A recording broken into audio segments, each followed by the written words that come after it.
Alors pour continuer l'inventaire des actes importants, il y a les déclarations établies par l'administration.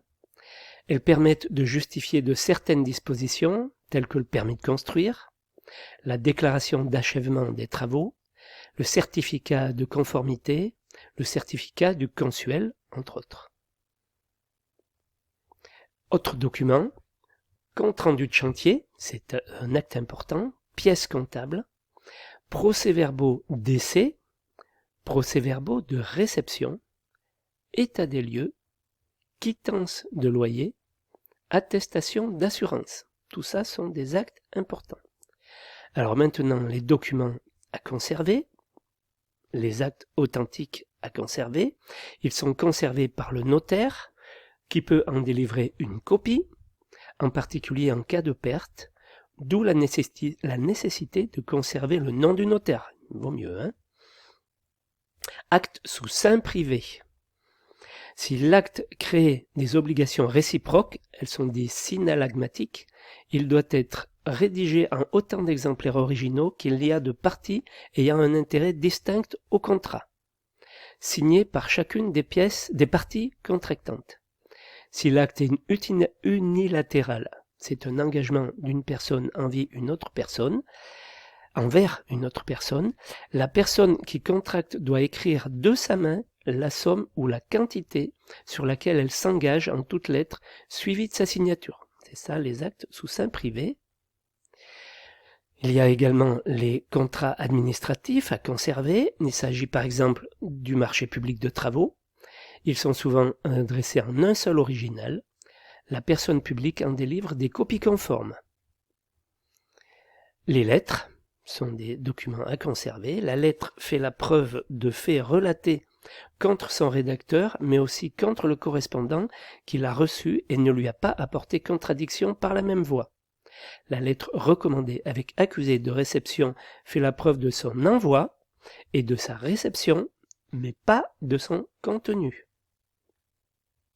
Les reproductions sont des documents à conserver également. Les copies ou photocopies n'ont pas force probante de l'acte original, mais peuvent constituer un commencement de preuve.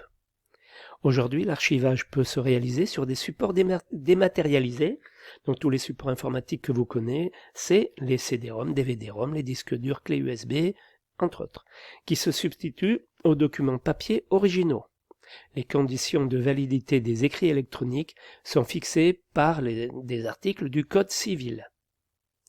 Donc, si l'archivage est fait par le maître d'ouvrage, pendant toute la durée de la propriété de l'immeuble, il doit conserver tous les actes liés à la propriété, y compris le permis de construire, le certificat de conformité, les dossiers de plan ayant défini la construction, le cahier des charges du lotissement, le règlement de copropriété. Les comptes rendus d'assemblée de copropriété ayant modifié les règles de copropriété, les factures pour justifier des valeurs en cas de vol ou d'incendie, pièces justifiant de la valeur de la construction pour le calcul de l'impôt sur les plus-values au moment de la vente et 4 ans après cette vente pour son contrôle. Le DIUO, dossier des interventions ultérieures sur l'ouvrage, et dans le cas échéant le DMLT de l'ouvrage.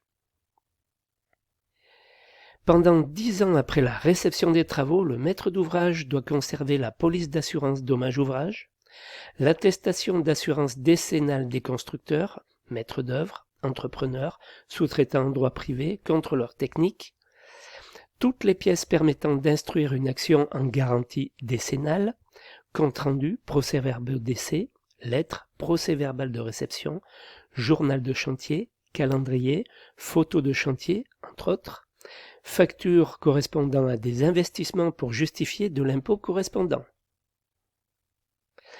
Offre de prêt, contrat et justificatif de remboursement 10 ans au-delà de la dernière mensualité.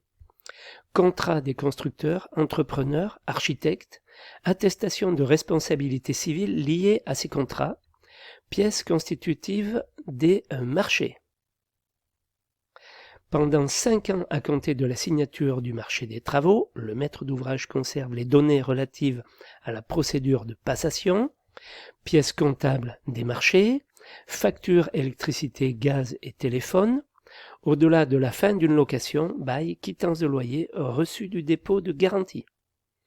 Le PGC du chantier doit être conservé aussi pendant 5 ans à compter de la signature du marché de travaux. Pendant 2 ans, facture d'eau des services concédés, quittance de prime ou lettre de résiliation du contrat d'assurance. Pendant 1 an, la caution bancaire pour la retenue de garantie, la plupart de tous les autres documents. Voilà pour le maître d'ouvrage qu'il doit conserver.